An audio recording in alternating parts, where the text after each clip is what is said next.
Welcome to Fueling Your Legacy, hosted by Samuel Knickerbocker. Each week, we expose the faulty foundational mindsets of the past and rebuild a new, stronger foundation essential in creating your legacy. We've got a lot of work to do, so let's get started.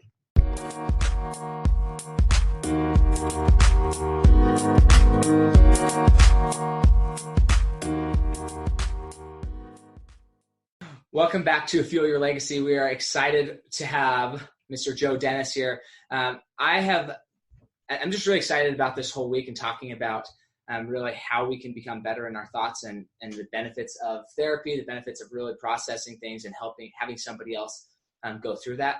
Joe is actually specifically a trauma therapist, which is a very unique and important element of therapy. There's a lot of different types of therapists, but having somebody who specifically knows how to deal with trauma, even from some things that you may not think are traumatic, they actually can be. And so we're going to hear a little bit more about that. So super excited about that. I want to just give a quick thank you to everybody who made it out to the Next Generation Legacy and Wealth Workshop. It was fantastic. We had tons of fun, and lots of people had some pretty eye-opening experiences about what their potential could be from a legacy and wealth standpoint. So thank you for that. And we are excited moving forward on to our next event, which is going to be with Tiffany Barnes, the Level Up Mastermind. She's awesome. She is. She's fantastic. I'm going to be speaking there. That's on June 7th and 8th. So if you're interested in figuring out how to get a discount or a promo code that's specifically because you know me or you listen to this podcast, then please take a screenshot and post it on social media with the hashtag or the comment in the comments FYL Sam, stands for Fuel Your Legacy Sam, and we will reach out with you specifically to give you the details of how you can get access to that and get the premium price because you know me. So just super excited about being able to speak. I love the support that I've been getting and mostly I've been able to help and serve those in my community with the knowledge that I've been given. So super excited about that. And we're going to let Joe, I'm going to first introduce Joe a little bit from my experience with him. Then I'm going to let him introduce himself. Because he knows himself way more than I do. Hopefully a little bit. But I actually met Joe the first time at a seminar, and we were both attendees of the seminar, and I started to hear his story, heard what he did. I have a unique past with trauma. I have a unique past with therapy, both, where I did a lot of it. I sought after, I think I went to 6 different therapists before I finally found one who was good enough to be a therapist for a therapist type person, willing to call people on their crap. Sometimes you can run into people who just they're there to listen and you pay them $200 an hour to listen to your problems. Hopefully you've got a mother-in-law or a dog or a wall that can do that for you. But to have somebody actually help you and really challenge what you believe about yourself, that's a unique trait. And Joe has that. And that's what I saw initially. And I love specifically his area of trauma, that the specialization that he has in trauma and his story of how he got there, why he went into it, and what it means to him to be able to help and serve and bless the lives of other people. So thank you, Joe, for being on the show, and we're excited to delve into more of those things. But first, Go ahead and give the audience a good idea of maybe your backstory, why you are who you are, where you are right now. Why I do what I do. Yes. Well, first of all, thank you. That was a lovely little intro. I like to think that I am doing decent work. And you're right. It's really horrendous that there are that many practitioners in my field that really are not doing it justice. And that seems to happen frequently involving my specialty of trauma.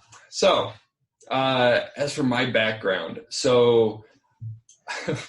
when I was much younger, I did not want to be a counselor. I thought counseling was stupid.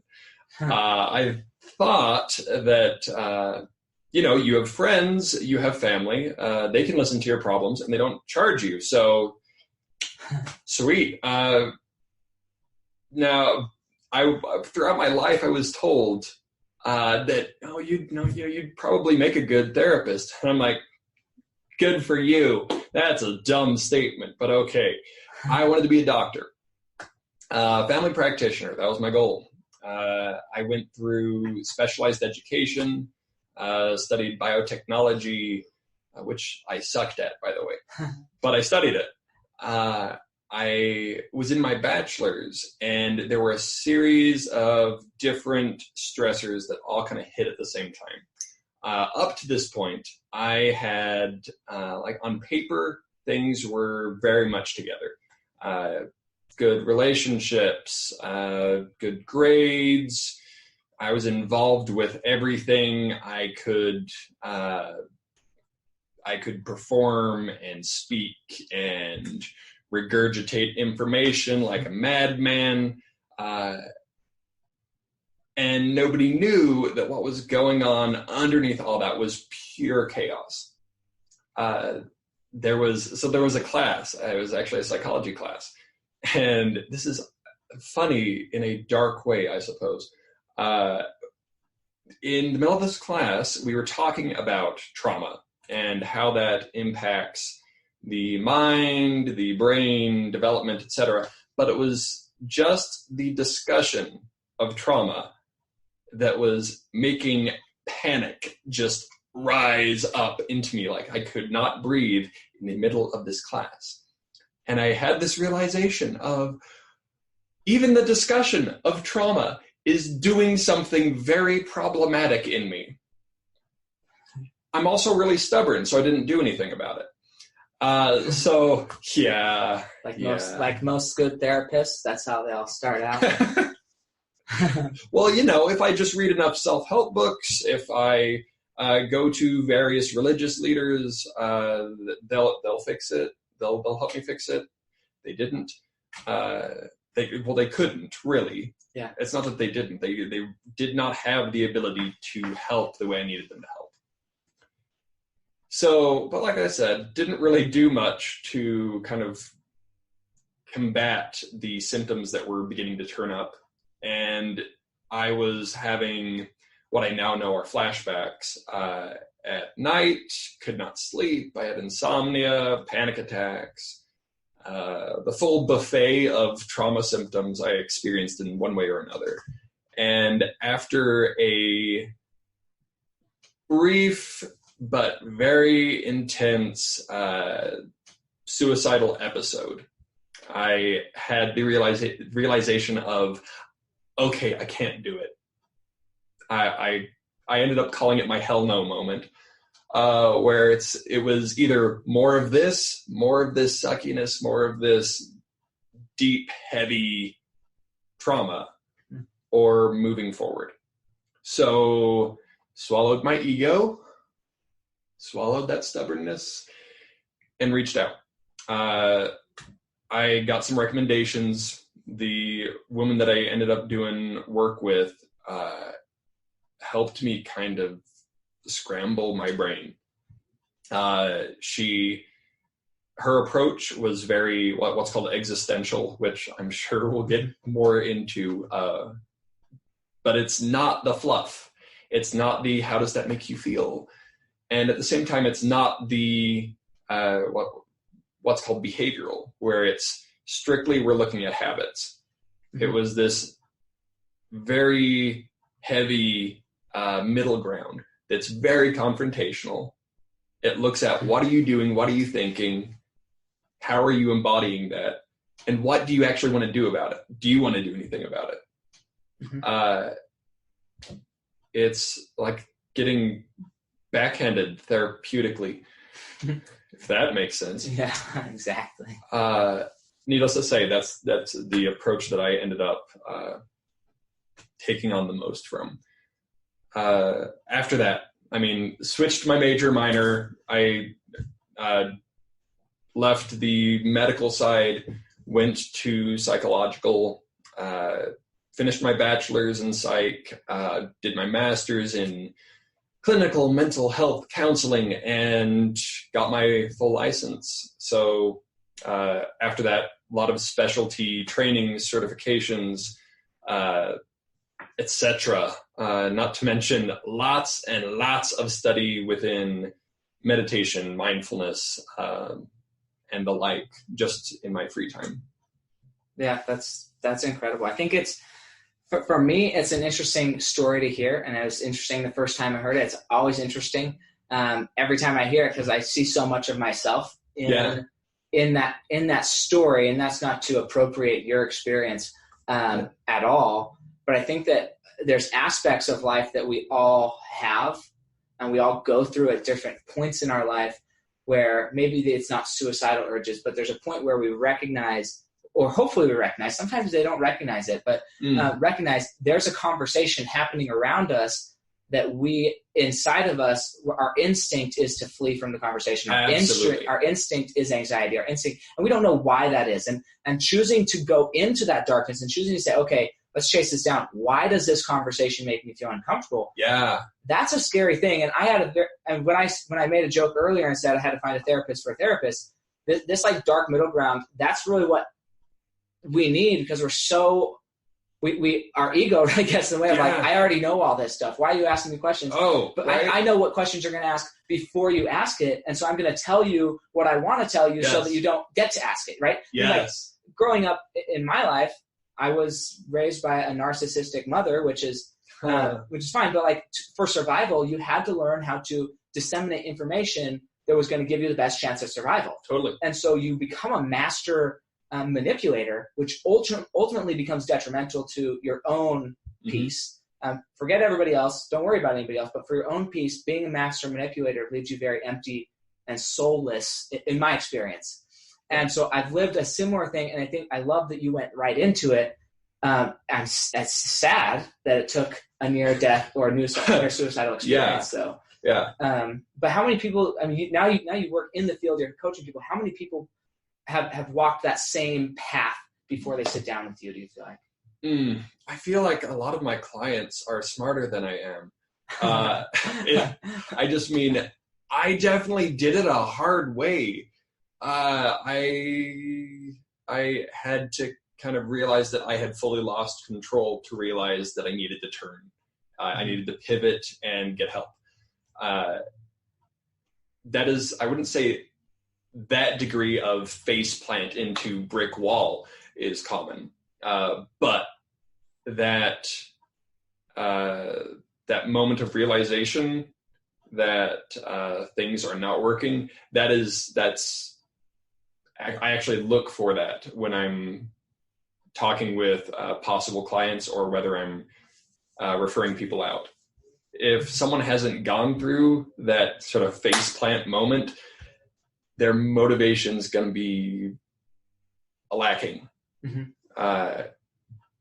that really sucks a lot of the time, because it is an uphill battle with those clients to try and help them see where there are these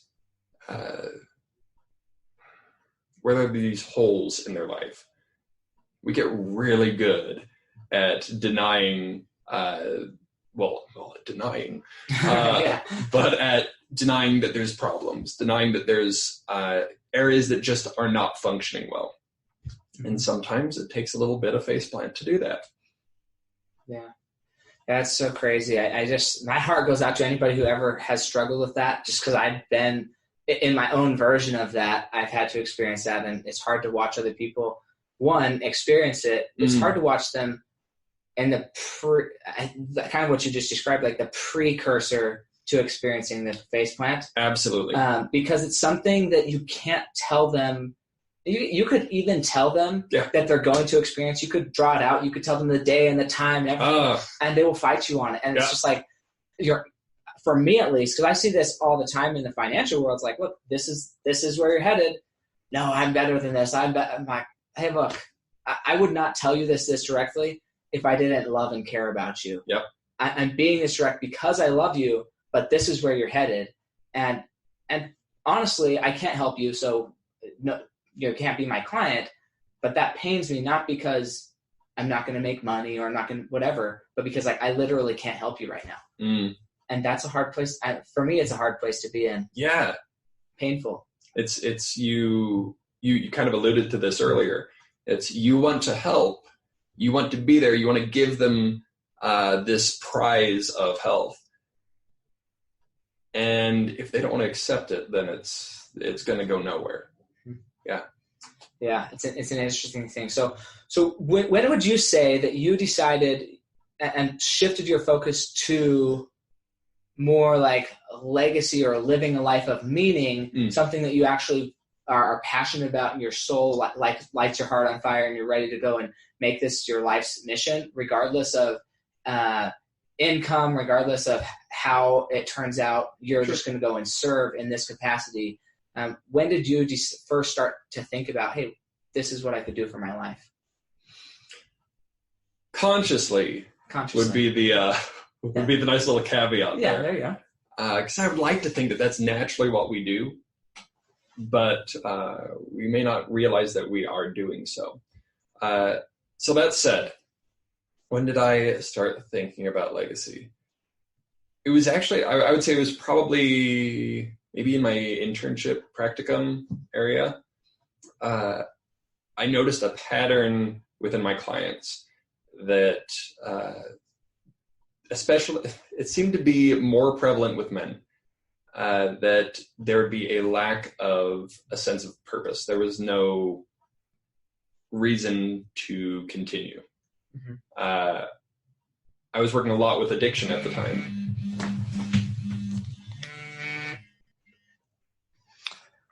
We will just cut that out. Yeah, there you go.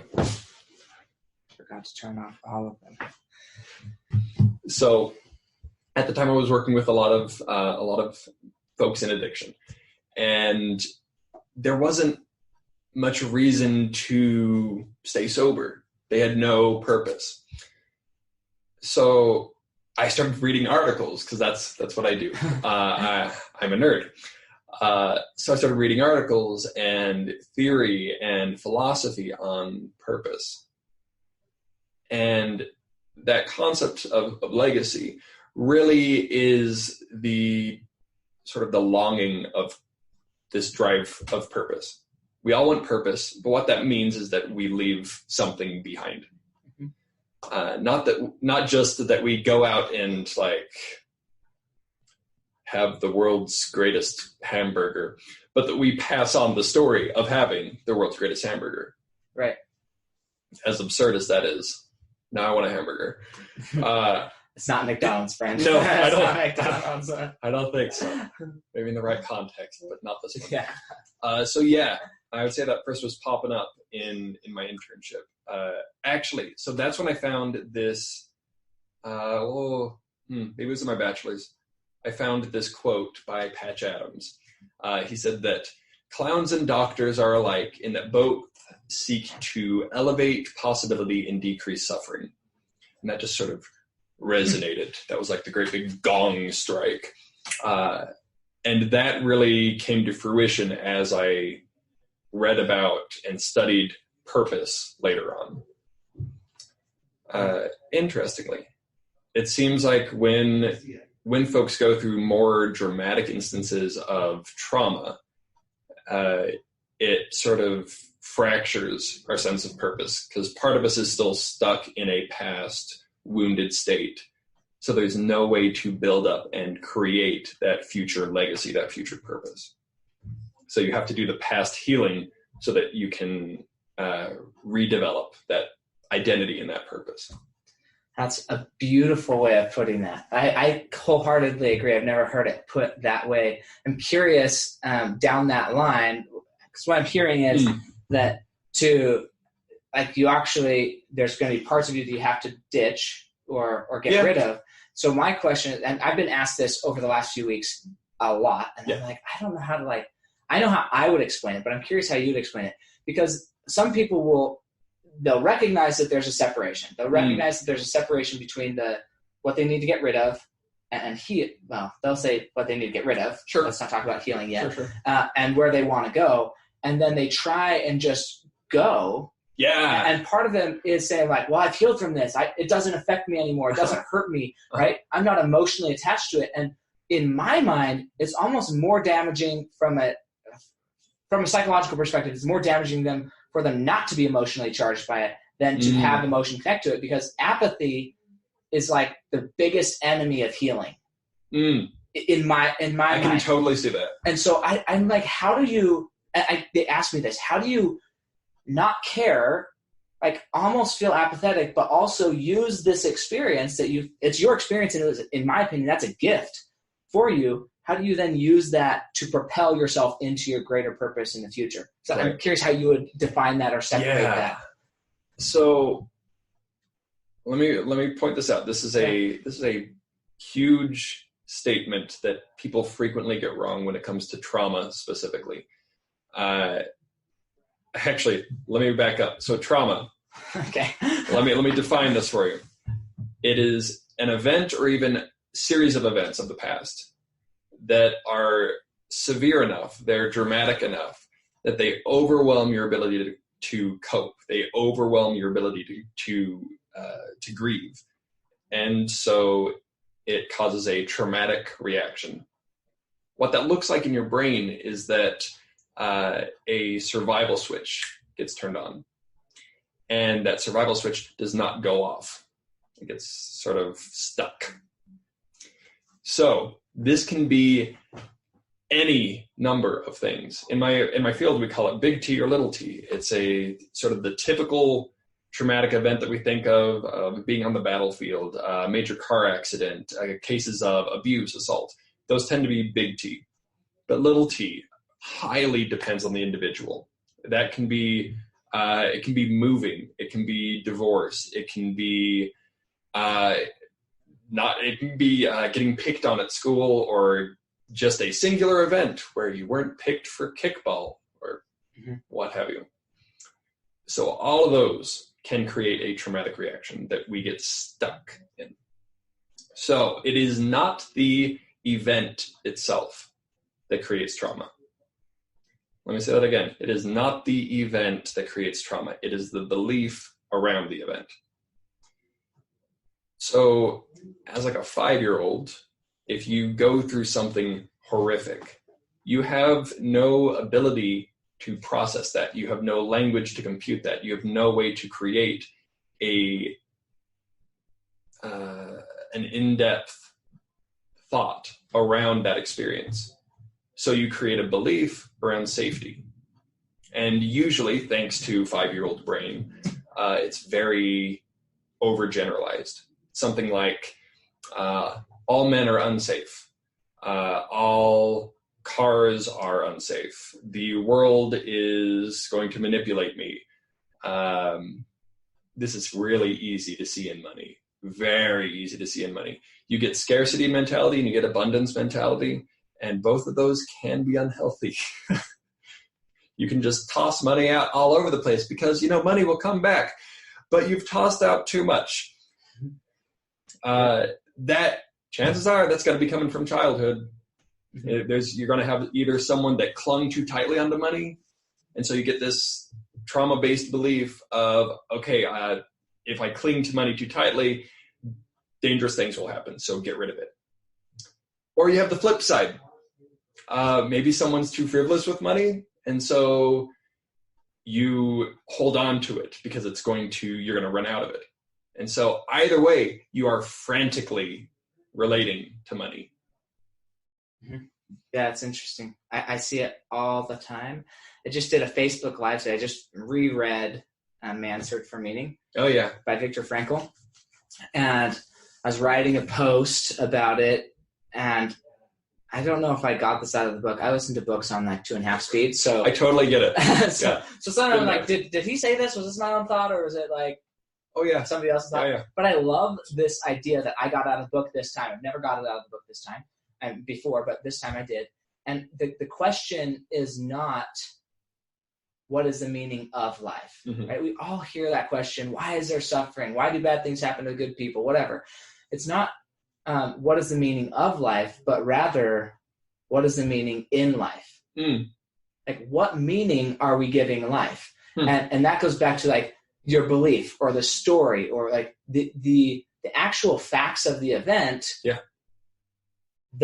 Those, I think we have to get to a place where we can be apathetic towards them, where we can remove all meaning from it, and then reconstruct a healthy meaning of that event. Sure. I would. So let me toss this one. No. I'm curious. I love this because I love the kind of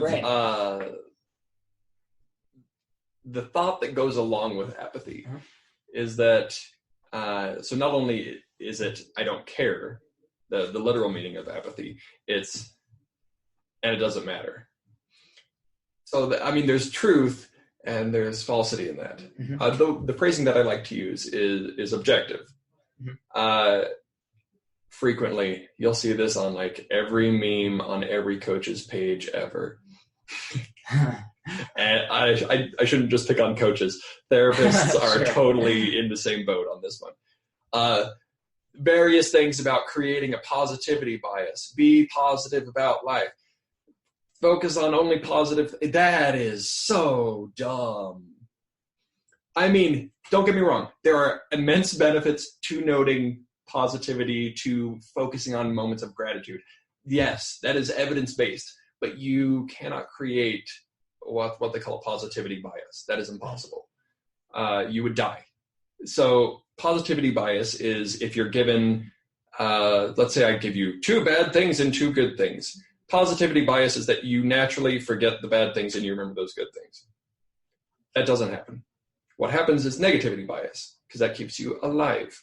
If you walked across the street out here 50 times, just back and forth, and you were hit by a car once, you would remember that you walked across the street and got hit by a car. You would not remember that 49 out of 50 times you made it across the street safe. So if you had positivity bias, you would get hit by a car. The goal within treatment is not to create positivity bias because you'll get hit by a car. The goal is to be objective, to be able to look at all the material and go, okay, what do I do with this? As I've put it with clients before, it's not the glass is half full, it's not the glass is half empty, it's that there's a glass with liquid in it. Yeah, yes. That's a fact. That is the thing. That's interesting. I interviewed on a podcast a few weeks ago a guy by the name of Dr. Paul Jenkins. I don't know if you've heard of him. I don't think so. He labels himself as a positive psychologist. Okay. And it's interesting because I agree. I completely agree with what you're saying. I love the way he took this. Sure. Okay. If you're just focusing on positivity, that leads to manic depression because then everything absolutely. that happens, you're comparing to the best possible scenario, which is you can always think of something that was better. So he kind of teaches his clients to almost like oversell on the negativity bias, where it's like maybe not negativity bias. I would have to define both of those terms before I completely agree with this statement. But basically, when something happens, rather than think of, well, what could have been better, always think of, well, what's the worst thing that could have happened? And if you're always thinking of what's the worst thing that could have happened, then by nature, and we can always think of something worse that could happen, more suffering, more death, more carnage, more whatever, more pain. And so if we are always thinking, well, at least it wasn't the worst thing that could happen, then we're naturally giving ourselves a positive opinion of what is. Sure. And so it's not necessarily focusing on the positive as much as it's recognizing it could be worse. Certainly. So it's That's just funny. There's, especially with my clients who we call it catastrophizing.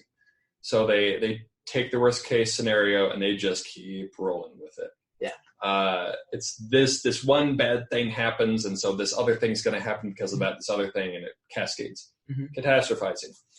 That's an interesting word. Yes. I like it. So oftentimes I'll say, okay, play it out further. And usually there's some kind of apocalyptic scenario, maybe zombies. And within that, they either, they then compare to how things actually are in the moment. And it's like, okay, things are not as horrendous as I thought. So it allows you to kind of free yourself of the negativity bias. Or it helps you realize how absurd your thinking is. Oftentimes, if we travel down any of those imagined roads far enough, they get stupid. They get real stupid. Real quick, mm-hmm. In my experience as well. Yeah, I have the same type of conversations about money with my clients. Yes. So let's just say your habits continue. Let's go. Right? Where's this going? On a faith level, on a family level, on a fitness level, like where is this headed? And what does that mean for you long term? Yeah. And help them just kind of live in that idea then. Okay, well, are you willing to consider something different now, Are you willing to consider a different scenario? If we go down a different path, Are you willing to consider that now? But oftentimes it's hard for them to consider the positive path until they've already walked down the worst case scenario type path. So that's interesting. I'm curious though, because now you studied psychology. You're now a successful therapist, trauma therapist, and got your specialization. I also studied I studied in college psychology. Okay. I ultimately didn't go into that field. Oh, I know. You wouldn't say. I know. But I'm curious because I don't know if I would say I got dissuaded by the naysayers in that industry. Or if I just was more passionate about a certain thing and they helped me identify it. I choose that story because it serves me. Yeah, works better. But I'm curious, were there people who tried to pull you out of psychology and say, don't go down that road, it's not real, it's pseudoscience, all this crap? I've been there, so I'm curious, how did you silence them and say, you know what, this is a needed profession and I'm going to be the best, I'm going to do it right, and I'm going to go actually save lives? How did you silence those naysayers in your life? I didn't. That's the secret. It's okay. Anybody can think what they want to think. That's fine. It was a while before I actually found what it was that I was doing, what it's called. It's the Socratic method. It's all it is you're approaching life as a student. You have your theories, but you allow the possibility that at any given moment new information will be provided and that theory may be disregarded. So, sure, there were plenty of folks that were concerned about my well-being. I mean, if you're just looking at finances, going the medical route is far more stable. If you're just looking at the financial side of things. So that was usually the approach people were taking in talking with me. So I would hear them out. I want to hear their argument, where their evidence lies. And once they, gave me their side, I asked them about holes that I saw. Usually that had to do with a sense of authenticity. Because for me, when I had been studying science, when I'd been going that medical route, it's like the further I got into it, the more odd and inauthentic it felt for me. The way I break down authenticity, side note. Yeah, no, that's good. So what I mean by that, I was feeling uninspired by the work. I was feeling disempowered by the work. And I was feeling suppressed. So as if I couldn't actually vocalize my thoughts, my opinions. And when I was looking at psychology, I argue a lot, regardless of the scenario. I'll say I debate. I'm friendly. Yeah. My professors would debate back and forth with me, and I would be inspired by the conversations. I would feel empowered as they gave me new information, as they gave me techniques. And I would feel expressed because they would hear me out, and they would fuel my thirst for knowledge. So when I presented that kind of evidence back to the naysayers, it's kind of irrefutable. Why would someone willingly go into a field that makes them feel uninspired, suppressed, and disempowered? You'd be surprised, but a lot of it goes down to money. I think a lot of it is money, financial, that people make a lot of decisions. It's not just totally. And just for those listening, I would invite you to ask yourself that question, not just about your maybe current profession, but about your marriage, about your parenting style, about the media that you choose to use, about your communication style, about your beliefs that you've had. Like asking yourself, why would I, if I'm unhappy, if I'm not satisfied with my results, why do I continue down a path that is not satisfying me?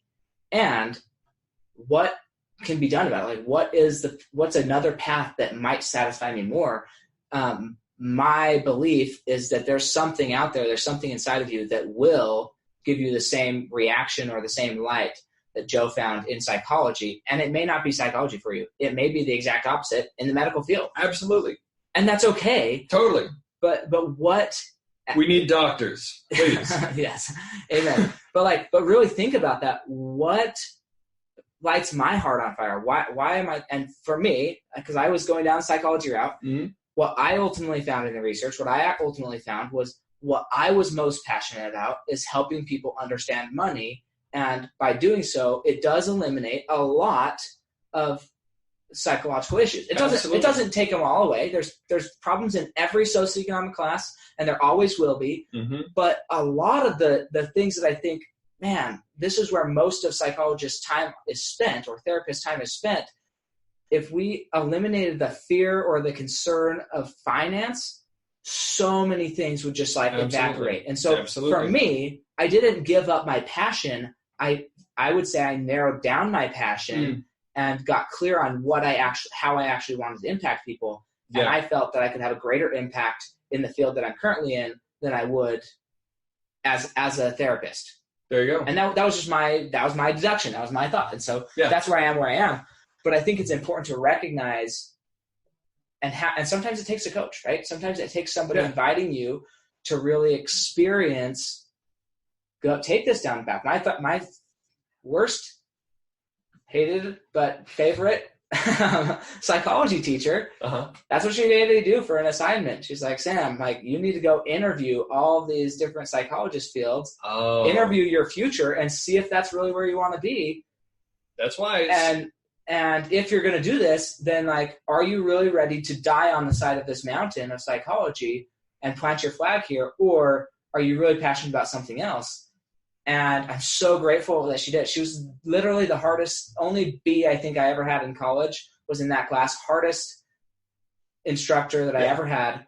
But man, I'm so grateful for her slapping me around, pushing me through and saying, look, challenge yourself and really get clear on what you want.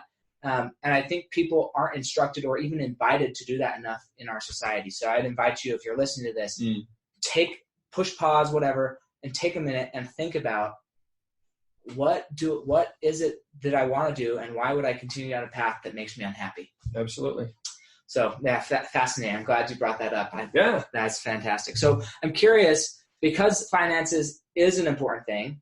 How did you, or how have you turned your passion into something that's actually going to support you? Because I know a lot of therapists that aren't being supported, that aren't financially secure. They're passionate about it, but they're starving. And so this is where it's okay, they have to feed their family, and that causes another set of trauma that might bleed into their patients. So how have you removed that, taking care of your financial needs while following your heart, your passion? Absolutely. So let me pull that back. So if you look into those three concepts that I presented, that inspiration, empowerment, and expression, if your work is not paying you enough for you to survive, those are going to be impacted pretty heavily. You may be fully expressed, maybe, but your sense of empowerment, that idea of fruitfulness, it's not going to be there. And that sense of inspiration, it is very easy to slip into a wonderfully hopeless state if you're not bringing in enough income, if you don't have that kind of stability in that realm. So, but back to your question, therapists, we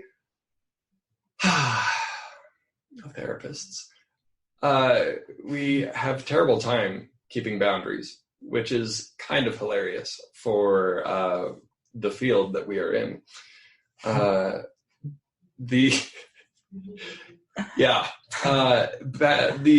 I mean by boundaries. So counselors, we're taught pretty heavily in our masters to take care of ourselves. And we usually stop at nutrition, sleep, relationships. And we forget that there's, we live in a country that has economy. So we need income.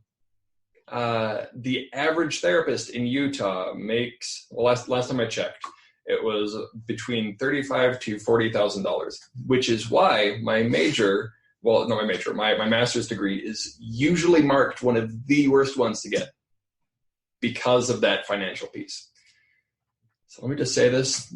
If there are any therapists watching, would you quit settling for mediocre and draw the frickin' boundary? That is the biggest thing. Right from the start, my internship and practicum, I worked for Utah County for a bit. I worked for rehabs. I've run the gambit. And frequently, the financial piece that is offered is, it's good enough. It's functional. Barely. But I have a master's degree. I have a specialty. And if I am using those, I expect to be compensated.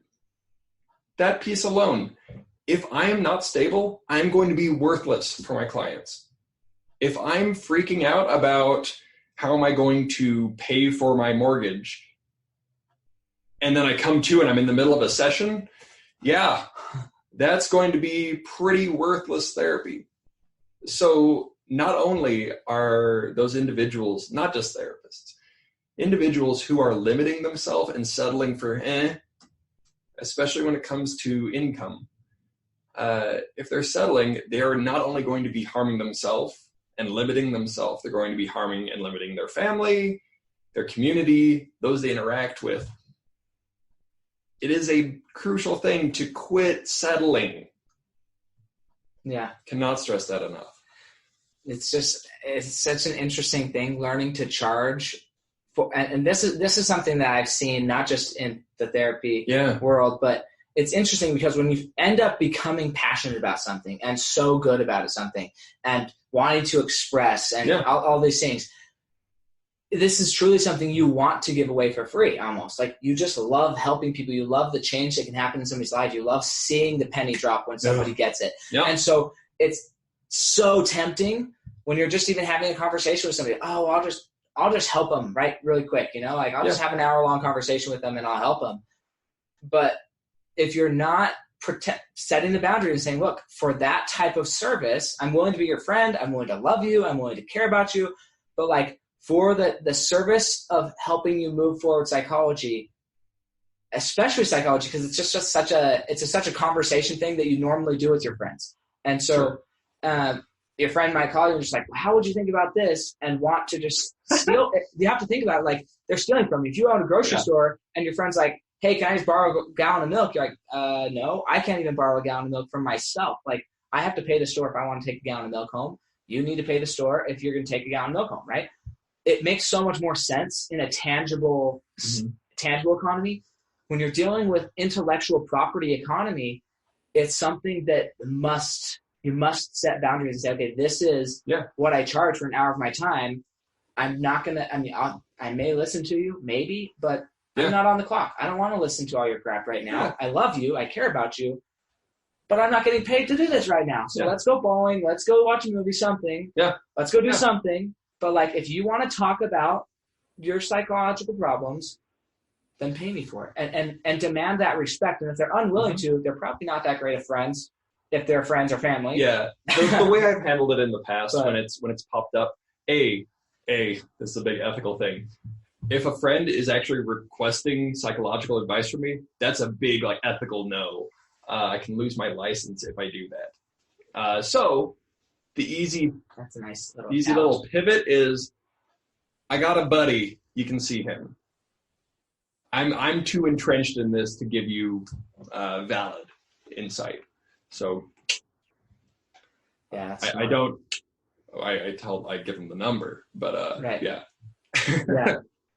that's a good point. So, but so many people will abuse that. Totally. And I see it happen in my profession, and I see it happen in a lot of other people's professions, where at some point, no matter how much you love the people that you want to help, you have to draw a line and say, no, those services are reserved for the people who are actually feeding my family, and I can't get that away for free. Not that I don't want to. It's not that I'm like this greedy, egotistical person who just only wants money. But on the other hand, you asking for that type of service without giving back value or giving back adequate compensation, you're pretty much the greedo, egotistical person who thinks that you are better than the people who are paying for that service.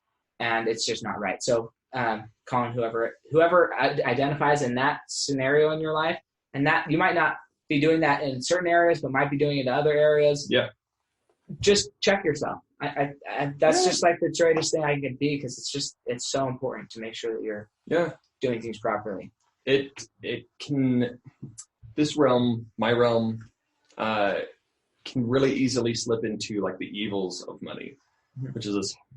We could talk on that for a while. Sure. And so we limit ourselves, and we do good enough with finances. Now the flip side, what we know, like this is research based. If you are charging more for your services, the people that pay for the services are more apt to get more out of it. They're more apt to be invested in the treatment, in the service, and the professional offering the service is more likely to be held accountable for that degree of service. If I'm charging a client like $20 for a session, they're not going to expect very much out of it, and they're not going to get very much out of it, and I'm not going to put very much into it. Yep. And if I put a lot into it, that would be exhausting. Yeah. So, I mean, and think about this. So let's say you have some guilt about, you want to serve those that aren't able to afford whatever service. You can do that. If you charge enough for you to function, you can have time to do pro bono work. My field calls for us to commit to times of pro bono work. And that's how I do that, is by charging what is fair to my specialty. Yeah. And I think this is an important distinction, that pro bono work is not the people who can afford it subsidizing the people who can't. It's easy for somebody to see that and be like, so I'm now funding somebody else's free service. That is not what's happening at all. People who are offering pro bono work, they're offering that from their soul, from their heart, from their passion, for their love of people. But that doesn't, like, the amount of money that person has doesn't even necessarily determine who gets the pro bono work. And his service, my service, anybody's service, actually, it does have a dollar value, and you can adequately charge that. You could charge that to all the pro bono people. You choose not to, but you could, and it would not be unethical to have you double your income or however much pro bono work you're doing. So just for people to understand that, it's not a free session. It's not rich subsidizing the poor. His value is what you would pay him directly. So I think this leads into a great segue into the next section here. Certainly. And that is, how the heck do people get a hold of you? If they're sitting there and they're like, I've got trauma from a nasty marriage, from abuse of a child, whatever it is, if I've got that type of trauma, how do I reach out to Joe? I like what he said. He makes more sense than any other therapist I've ever listened to. How do I reach out and get in contact with you? So where are you at on social media, on websites? Where are you at? So easy way, you can DM me on Instagram. That's at joedennis.counsels. You can find me on Facebook, Joe Dennis. What a surprise. You can also email me directly. That's joe@mindfulcounselingutah.com. Okay. Yeah, and we will have all of those links in the show notes here. If you just want to click on them, you can go directly to them, follow him, and direct message him. He's fantastic, very willing to help, but as we just talked about, there's fees, obviously, I don't even know if it's fees.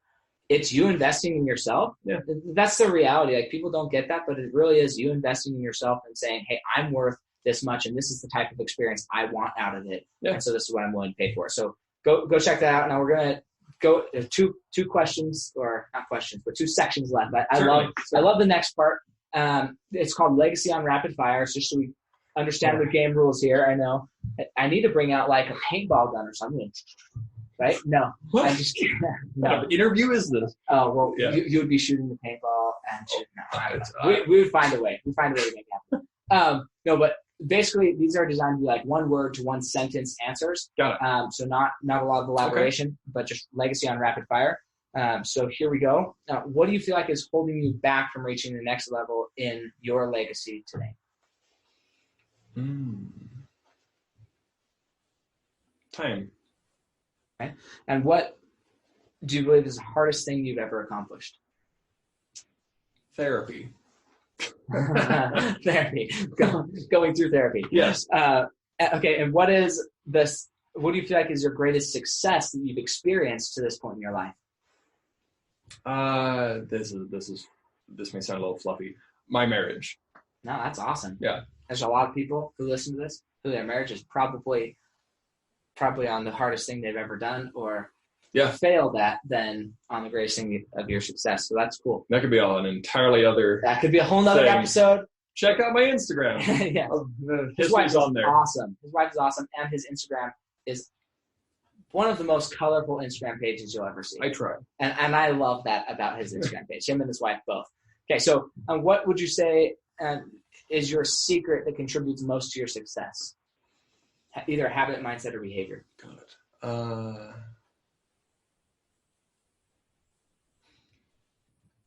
Well, I actually touched on this. Be a student. Okay. Always be a student. Awesome.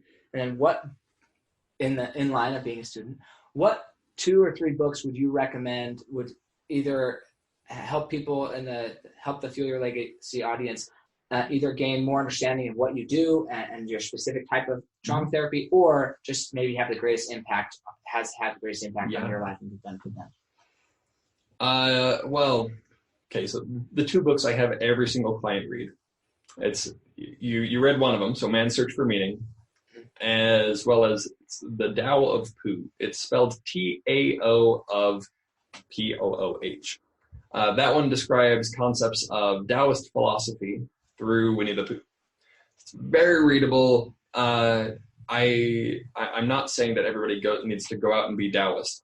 It's the concepts of acceptance, awareness, and simplicity are just so plainly put, so directly put in that book, and those concepts get pulled into all aspects of treatment.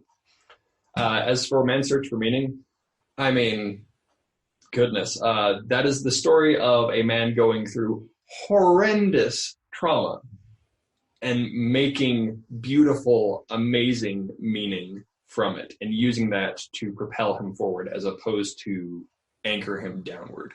Yeah, I would agree. That Man's Search for Meaning, it's so interesting because, as I mentioned, I just finished it, but it's almost like and this sounds terrible to say, but I almost didn't even, like, when you read it, the first half of the book is his experience in the concentration camp, and you almost don't even feel bad for him. He's talking about it, although he's describing the horrendous things that were happening, the feeling that you get from how he describes it, you almost don't feel bad for him, but long to be with him. It's like this weird, it's just a very weird thing. It's like, when I think of it objectively, there's no way in hell I would want to go to a concentration camp. But when you hear him describe how the meaning and the experience that he had, somehow, like him nearly dying, him being on the edge of death multiple times, it doesn't even seem bad. It's like, man, he grew so much from that. I wish I grew from an experience. You know, it's it's a very mind-bending book, but it teaches you to help, like, really look at even the worst case scenarios in a positive way. So I love it. But yeah, it's an interesting book. Altogether life-changing, and everybody should read it. Yeah. Perfect. So is there anything that we haven't got to today that you think you wish you could have said before we ask you the final question?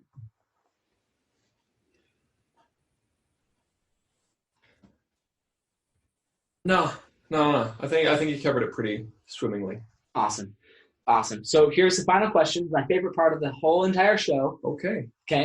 So now you're dead. Okay. Favorite part of the whole show. You're dead. No. Bye. Now it's 6 generations from now. So your great grandchildren are sitting around a table, chatting about your life. What do you want them to be saying about you? What do you want your legacy to be 6 generations from now? I honestly don't expect my sixth great grandchildren to really even know anything beyond maybe my name. That's honestly kind of the reality of things. Now, that said,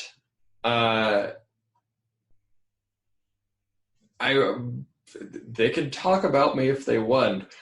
I'd like to think I'm relatively interesting, but what I would rather be lasting beyond my life is the philosophy that I live by. That quote that Patch Adams said. If the aspect that is left behind of me is decrease suffering, increase possibility, then life well lived. Awesome. Hey, that's awesome. And I completely support you in that. In any way I can support you even more, I'd love to. So thank you so much. And thank you for being here today, Joe. It's been a pleasure. Thank you, Fuel Your Legacy Nation, audience. We're just so grateful for you, grateful for all you do, and that you're able to share this with your friends and family and help them get the help, or if this is beneficial to you, that you're sharing this and helping other people have their minds kind of expanded in ways that they can gain greater happiness and joy in their life. Don't forget that if you'd like access, a discount to the real estate Level Up Mastermind on June 7th and 8th, then you can take a screenshot of this post on social media, tag myself or Joe in it, and then comment FYL Sam, Fuel Your Legacy Sam, and I will reach out to you and get you the information to get a discount to that workshop. It's going to be fantastic. I know Tiffany well, as does Joe, and she is a fireball. She's definitely on point to what she's doing. Mm-hmm. What she's doing, this is when somebody has gone into their passion mode, really. She spent 15 years traveling, working, and doing these seminars for somebody else, and was making $300,000+ a year teaching this same information and maybe a little bit older type of information for them. And just within the last year or two, she's finally got herself to the point where she feels confident that she doesn't need the money anymore, that she's willing to go and serve and share this information for significantly less than what they were charging for the tickets to the seminars that she was in. So it would be a steal to be able to have access to a multimillionaire who understands this industry. If you want to understand this industry and understand how you can ultimately have your passion and live through your passion and have this be kind of the financial backbone of that, then I would strongly suggest you being there just to learn what your options are, gain some knowledge about your options and where you could become or what you could become out of that experience. So thank you so much. We'll catch you next time on Fuel Your Legacy.